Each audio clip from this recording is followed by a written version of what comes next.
Mimpi masyarakat Indonesia menyaksikan timnas mereka tampil di Piala Dunia 2026 pupus sudah. Langkah tim Garuda terhenti.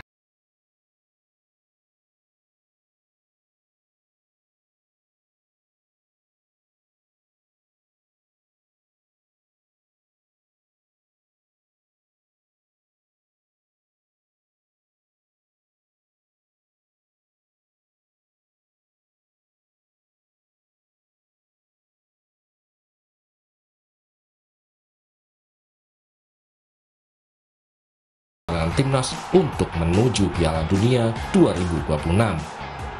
I think we grew as a team, individual and collectively. And the World Cup dream slips away through your hands, and the disappointment of not only me but the whole country of Indonesia is really tough. We blame ourselves, you know. We had some chances. I think we did very well in the most part, but we didn't reward ourselves with the goal. This team is not only for now, you know. This is for the future. Our lives, they don't stop here now, you know. And I think what we saw here now, not only today but this whole qualification round, is that we can learn a lot of things. And I think this was a really good experience for us. And we can take a lot of things from this experience and try to develop and try to qualify for the next World Cup. Skuad Garuda merupakan salah satu tim yang paling panjang menjalani kualifikasi Piala Dunia 2026. Untuk menuju Piala Dunia, timnas harus menjalani 20 laga sejak putaran pertama hingga putaran keempat kualifikasi Piala Dunia 2026. Perjalanan timnas dimulai pada 12 Oktober 2023. Timnas harus menjalani laga putaran pertama menghadapi Brunei Darussalam. Di dua laga kandang tandang, timnas meraih kemenangan dengan agregat 12-0. Sebelumnya, demi mewujudkan mimpi tampil di Piala Dunia, PSSI telah mempersiapkan diri sejak lama. PSSI mendatangkan pelatih kelas dunia asal Korea Selatan, Shin Tae-yong.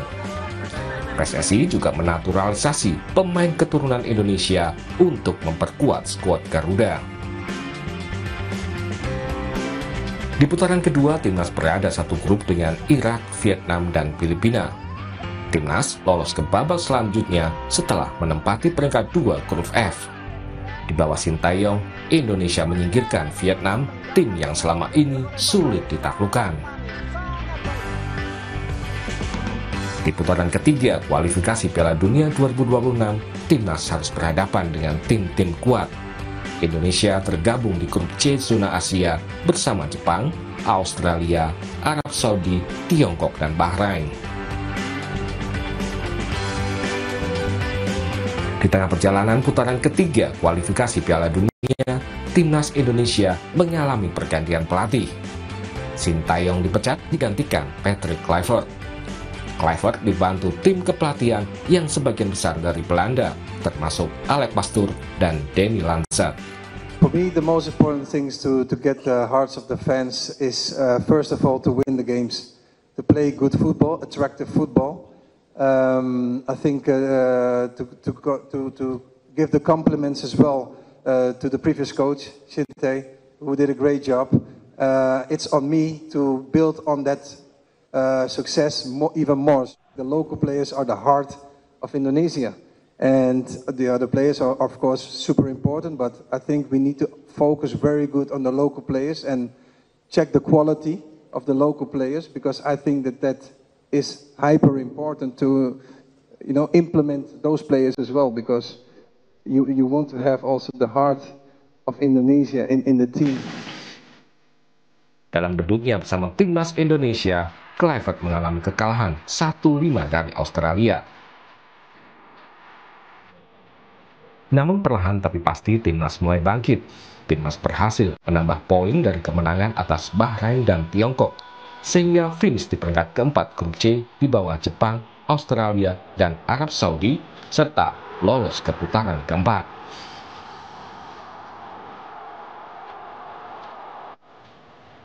Menghadapi putaran keempat, persiapan timnas Indonesia tidak mulus. Selain waktu persiapan yang singkat, sejumlah pemain tidak bisa bergabung karena cedera, salah satunya kiper Emil Audirlo. Dan akhirnya, 2 tahun perjalanan timnas menuju Piala Dunia selesai setelah kalah dari Irak dan Arab Saudi. Saya melihat ini adalah rentetan panjang dari ketidakmampuan Kluivert menurut saya untuk untuk menghimpun potensi-potensi yang ada di dalam tim nasional ini menjadi sebuah kekuatan yang mampu bersaing dengan Arab Saudi dan Irak. Karena sebetulnya kalau kita lihat perjalanan Patrick Kluivert dari bulan Januari sampai sekarang, itu saya tidak melihat ada perubahan yang signifikan dalam cara bermain Indonesia misalnya. Atau saya melihat begitu seringnya tim ini bergonta-ganti formasi, bukan tactical game-nya, formasi 4-2-3-1 atau 3-4-3 atau apalah, tetapi memang formasi orang-orang yang berada di dalam tactical itu. Pemain-pemainnya itu selalu berganti-ganti. Ya tim pelatih kalau saya. Pemain kan hanya menjalankan instruksi pelatih. Strategi apa yang disampaikan, yang harus dijalankan oleh pemain itu kan dari pelatih.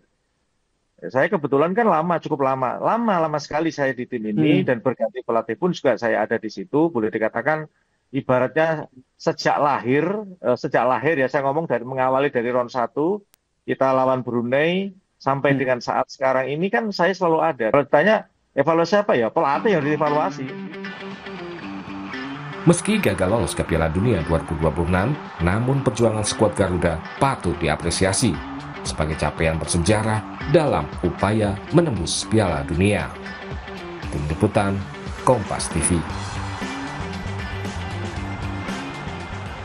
Saudara, kubu Roy Suryo CS terima salinan dokumen ijazah Jokowi dari KPU DKI Jakarta. Kubu Roy menyebut ada perbedaan dalam legalisir ijazah dari KPU Jakarta dan KPU Pusat. Perbedaan seperti apa? Kita bahas tetap di Sapa Indonesia Malam.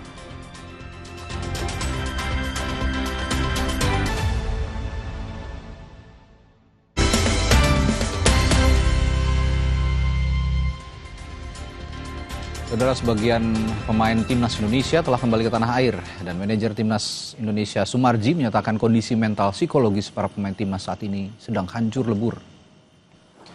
Sumarji meminta maaf atas hasil yang diraih timnas di putaran keempat kualifikasi Piala Dunia di Jeddah. Timnas gagal lolos Piala Dunia 2026. Semua pemain merasa kecewa. Sumarji menjelaskan PSSI dan pemerintah telah memberikan dukungan penuh untuk pemain maupun tim kepelatihan selama proses kualifikasi Piala Dunia, namun hasil yang diraih belum maksimal.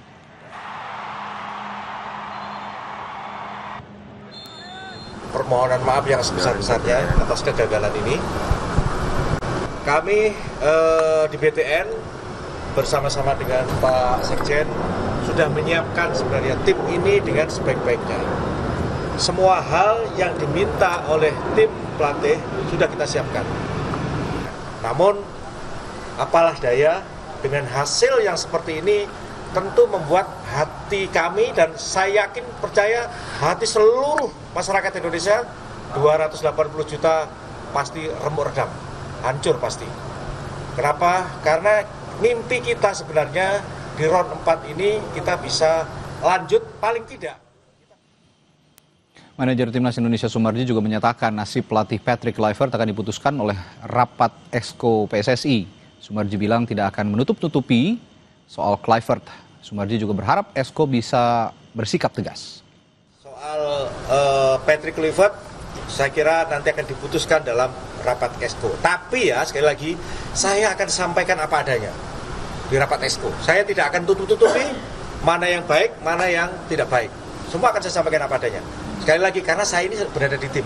Mulai dari round 1, Oktober 2023 sampai dengan sekarang. TC juga saya ada, semua saya ada di situ. Dan saya tidak pernah jauh-jauh dari anak-anak, dari tim ini. Sehingga saya akan sampaikan apa adanya. Ya, semua nanti kembali kepada teman-teman Exco. Kali ini saya minta tolong teman-teman Exco harus berani ambil sikap yang tegas. Hancur lebur, itu kata yang digunakan manajer timnas Sumarji untuk menggambarkan situasi timnas usai gagal di Piala Dunia. Lalu apa yang harus dilakukan untuk membuat timnas bangkit lagi? Karena beberapa saat ke depan kita akan menghadapi Piala Asia di tahun 2027. Dan bagaimana juga nasib pelatih Patrick Kluivert?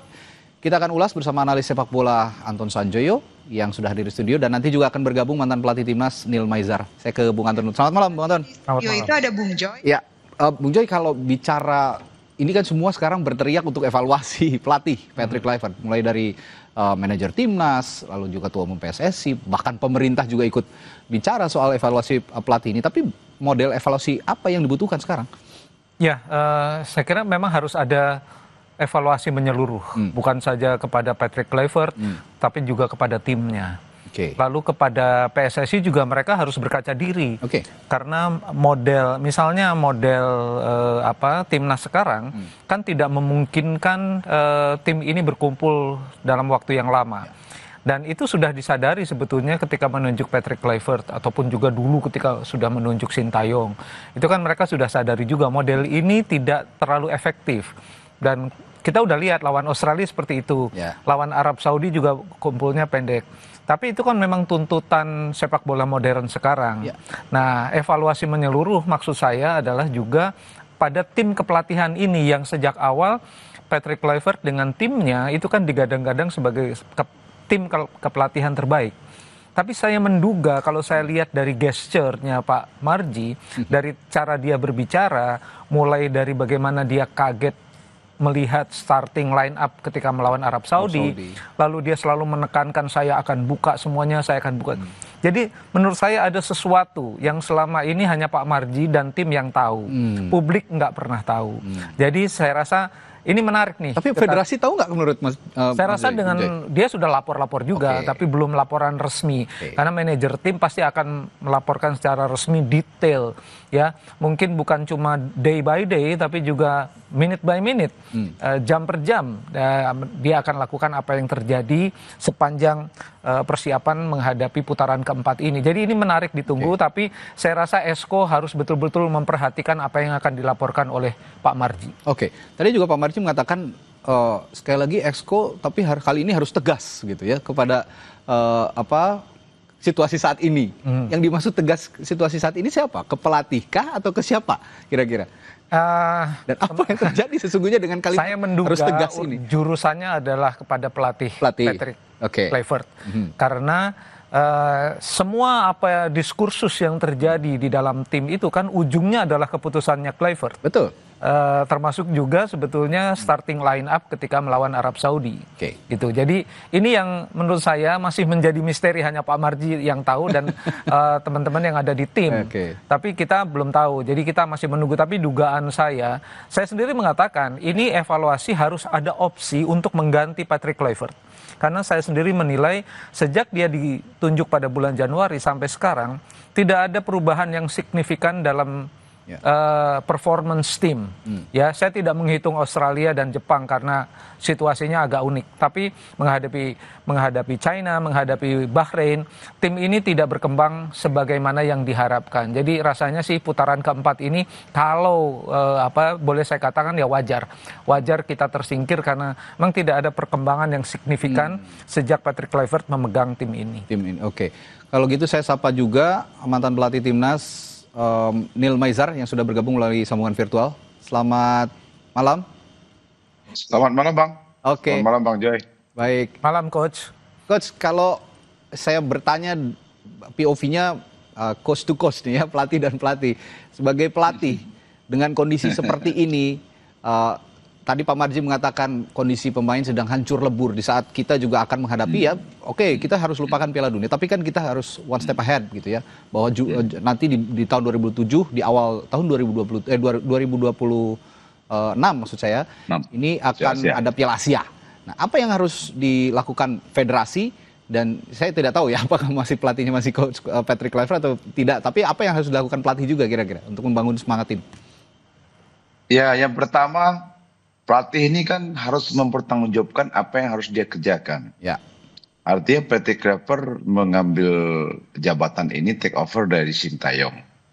Dan dia harus memberikan laporan pertanggungjawaban dia selama dia bekerja di PSSI. Artinya itu dimulai di pertandingan dia melawan Australia sampai pertandingan kemarin melawan Irak. Nah, dia harus melaporkan sejarah detailnya bagaimana perkembangan tim dari pertandingan pertama sampai pertandingan lawan Irak. Dan juga tentu dia mempertanggungjawabkan kenapa ini terjadi. Kan pertanyaan sekarang kan target yang dibebankan oleh PSSI ini secara langsung kan dia harus lolos Piala Dunia. Nah, kita harus tahu juga kontrak Patrick Kluivert ini apa yang dituntut PSSI, emang harus lolos Piala Dunia di tahun 2026 atau Piala Dunia tahun 2030. Kan informasinya kan dia akan perpanjang di kontrak sampai tahun 2027. Nah, ini harus jelas juga. Karena kan kita juga nggak tahu, kita nggak bisa meraba-raba juga sebagai orang di luar dari kepengurusan PSSI. Tapi sebagai coach, dia harus menjawabkan apa yang dikerjakannya selama pertandingan babak kualifikasi Piala Dunia. Itu yang penting. Kan dia punya analis. Pertandingan dia melawan Australia, dia kalah. Alasannya B, kenapa. Setelah itu dia menang lawan Bahrain. Analisisnya A, B, C. Dan melawan Cina. Begitu juga melawan Irak. Itulah sistem cara bekerja seorang pelatih. Dan ini harus bertanggungjawabkan. Berdasarkan itu nanti, baru PSSI nanti menanyakan dan bertanggung jawab. Itu kan seluruhnya Esko yang memutuskan itu. Gitu, Bang. Nah, bicara soal Esko tadi, saya setelah jeda nanti akan juga tanyakan ke Coach Neil Meizer. Seperti apa sih sebenarnya proses penentuan nasib pelatih di timnas di Esko PSSI itu? Mungkin juga nanti Coach Neil Meizer bisa berbagi pengalamannya ketika masih menangani timnas dan menghadapi Esko. Saya akan tanyakan hal itu sesaat lagi di Sapa Indonesia Malam. Tetaplah bersama kami. Saksikan Kompas Update didukung oleh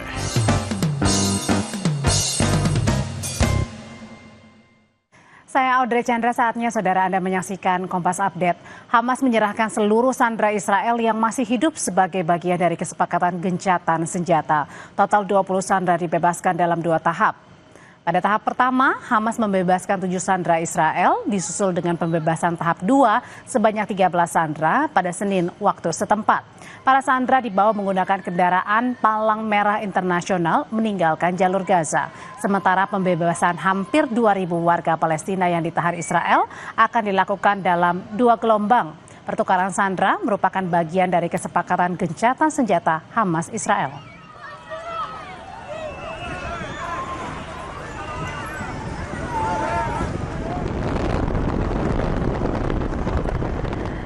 Terima kasih sudah menyaksikan Kompas Update. Sapa Indonesia Malam, kami lanjutkan kembali. Terima kasih Anda telah menyaksikan Kompas Update. Didukung oleh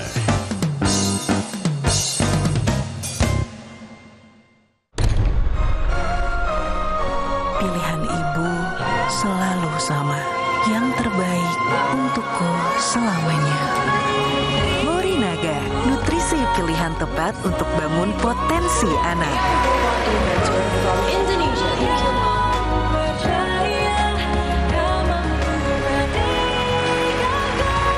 Morinaga, your choice, their future. Masa depan bukan kebetulan, pilih yang terbaik sekarang.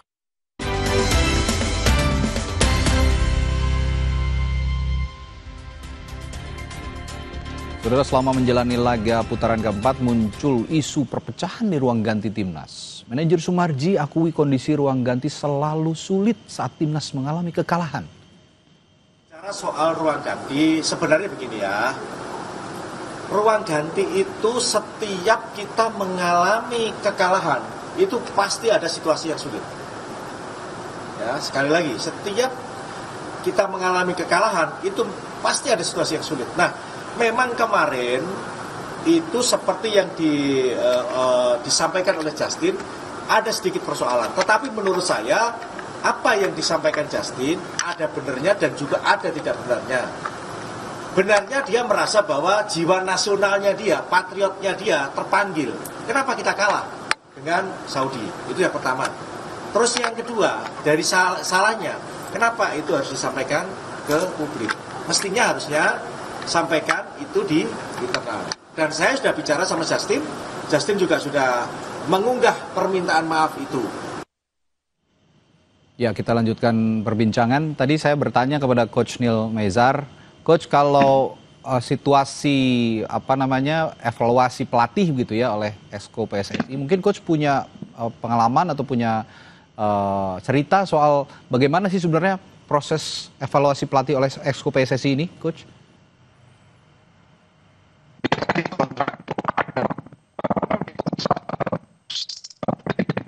Ya, sepertinya ada kendala komunikasi yang dialami oleh Coach Neil Maizar. Kita akan perbaiki juga sambungan komunikasi dulu dengan Coach Neil Maizar. Tapi sambil menunggu saya tanyakan juga ke Bung Joy kalau gitu.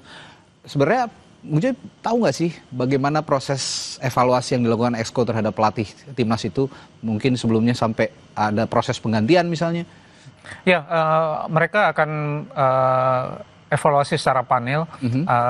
Patrick Kluivert menyampaikan laporannya, manajer menyampaikan laporannya, lalu kemudian juga para panel Exco ini pasti akan menyampaikan pandangan-pandangannya.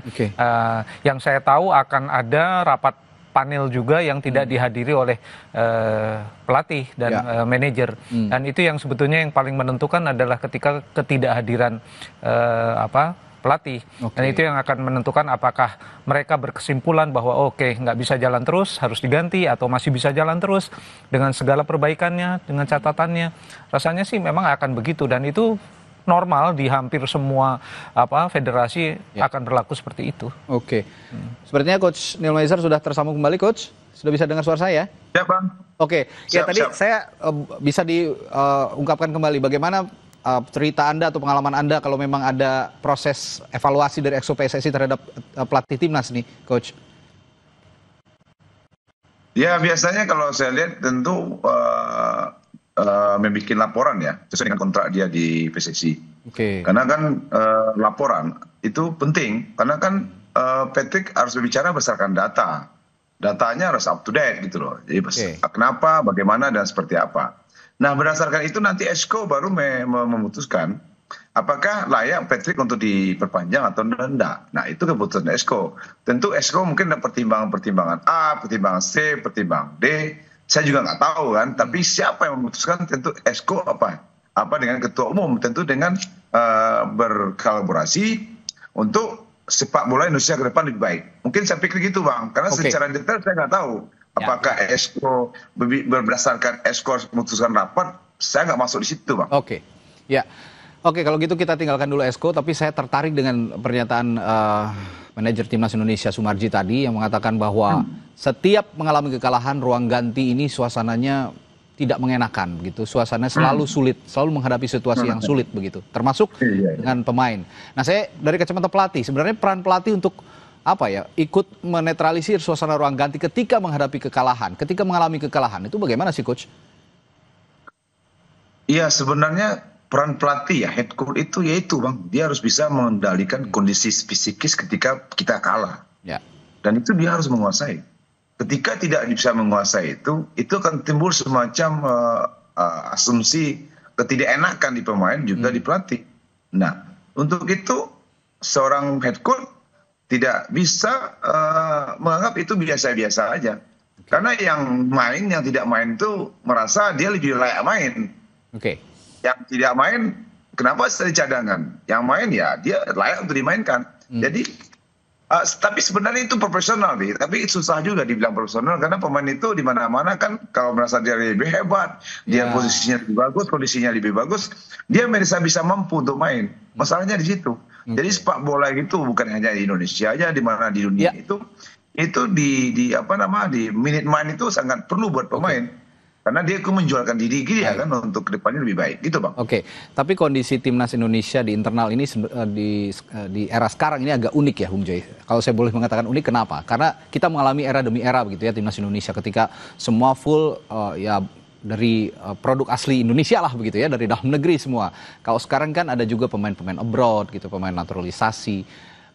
Ini ada situasi yang berbeda ketika kita menghandle pemain-pemain yang benar-benar dari, kita bicara kultur lah ya.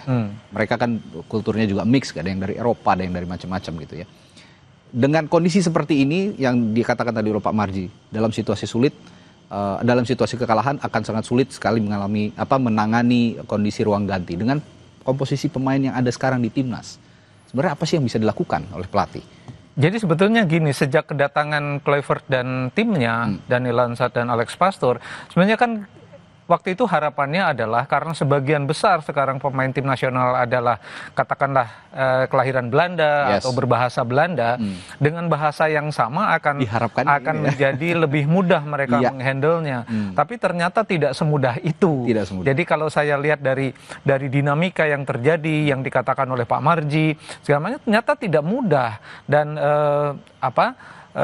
kita salah membayangkan, kalau saya bilang salah membayangkan karena kan waktu itu bahasanya sama, ilmunya sama, harusnya sih dengan Jai Isdes dan kawan-kawan tim ini langsung klop.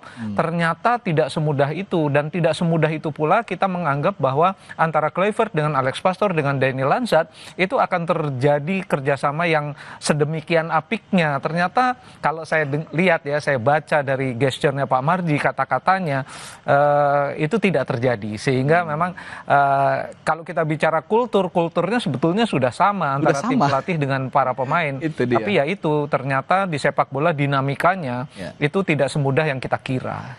Tapi begini Bung Joyce, tanpa bermaksud membandingkan kapasitas kepelatihan lah ya. Setiap pelatih punya touch-nya sendiri-sendiri, punya sentuhannya sendiri-sendiri. Tapi dalam hal ini menangani mental pemain misalnya. Di era Sintayong, apakah juga punya situasi yang sama seperti ini atau menurut Anda ada perbedaan sebenarnya? Kalau kita baca dari apa yang terjadi sebelum Sintayong dipecat, itu kan memang terjadi juga gesekan antara sejumlah pemain, bahkan Pak Marji juga, bukan Pak Marji waktu itu, Pak Zainuddin Amali mengakui ada perpecahan di antara tim, bahkan ada pemberontakan dalam tanda kutip. Jadi memang juga bukan semudah yang kita bayangkan gitu. Jadi semua ada dinamikanya, tapi menurut saya kalau yang sekarang itu dinamikanya justru memang kita tidak duga sama sekali. Paling tidak saya tidak menduga. Dan itu yang sudah terjadi dan rasanya tidak produktif gitu. Oke, baik. Ini mengganggu produktivitas juga ke depan kalau memang situasi seperti ini tidak bisa ditangani oleh pelatih. Dan kita belum tahu nih ya ke depan apakah masih bertahan Patrick Kluivert sesuai dengan kontraknya hingga tahun 2027, apakah ada evaluasi yang menyeluruh termasuk juga untuk staf kepelatihan. Tapi saya ingin bertanya juga ke Coach Neil Maizar. Singkat saja Coach, kalau menghadapi situasi timnas saat ini, Anda punya pengalaman nggak bagaimana regrouping mereka yang sudah dalam kondisi hancur itu menghadapi pertandingan penting yang kita tahu kita akan menghadapi Piala Asia di tahun 2026 nanti? Satu hal itu yang harus disikapi oleh manajemen itu adalah bagaimana kita diskusi dengan pemain. Kita lakukan meeting, kita diskusi dengan pemain, ada apa sebenarnya. Setelah itu tentu sambil kita diskusi meeting, tentu secara persuasi personal kita juga menghandle pemain-pemain yang senior, kita bicara dengan kapten, kita kalah loh, ini loh, kita besok Piala Asia. Apa yang harus kita lakukan? Menurut Anda apa? Apakah terjadi gesekan di dalam? Karena komunikasi antara kapten dengan head coach itu sangat penting. Karena head kapten mewakili bagaimana dia di lapangan nanti untuk menghandle pemain, di luar lapangan head coach. Nah, komunikasi dua arah ini penting supaya misalkan ke depan untuk Piala Asia ini apa yang harus kita lakukan ini, gitu Bang. Ya, tanpa bermaksud untuk saling menyalahkan juga, yang penting saat ini nggak boleh. Ya, tidak boleh saling menyalahkan, terutama pemain yang sudah berjuang susah payah begitu ya sampai ke titik ini, tidak boleh disalahkan karena memang apapun yang terjadi di lapangan itu adalah keputusan pelatih. Maka Exco punya kewenangan juga untuk mengevaluasi besar-besaran, termasuk kalau kata Bung Joy juga federasinya juga bisa ikut dievaluasi begitu ya Bung Joy. Baik, terima kasih, menarik sekali diskusi kita malam hari ini. Semoga timnas bisa diperbaiki dan kita akan menghadapi pertandingan penting lainnya di ajang internasional termasuk Piala Asia di tahun 2026 lagi. Terima kasih Coach Neil Maizar sudah bergabung di Sapa dan juga Bung Joy sudah hadir di studio. Selamat malam. Salam hormat. Saudara, setelah jeda ada informasi lainnya di Sapa Indonesia Malam. Apa motif pembunuhan karyawati minimarket di Purwakarta? Kami punya ceritanya setelah jeda.